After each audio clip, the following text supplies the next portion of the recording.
During the Christmas period, Jesus and I decided to visit Lisboa because we needed to visit a consulate, and it so happened that the consulates tend to be concentrated in an area called the Avenida da Liberdade.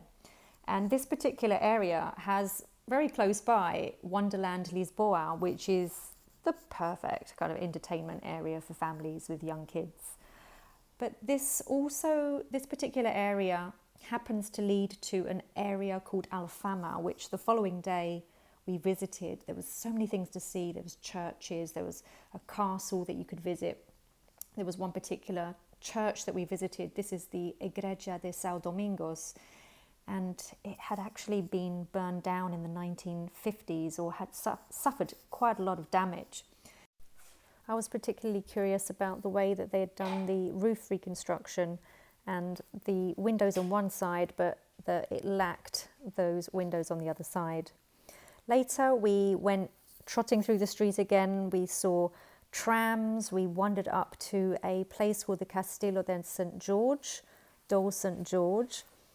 We actually wandered up to the castle through an elevator, and this is us taking the elevator to go back down to ground level.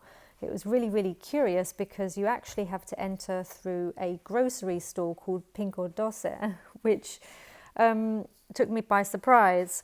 Then later we had some coffee, we had some cakes, we wandered the streets again, visited wacky stores, and found ourselves in basically the heart of Lisbon, where we managed to catch a live fado show, which was the pinnacle of pleasure and enjoyment in our trip. It was just such a special experience for us.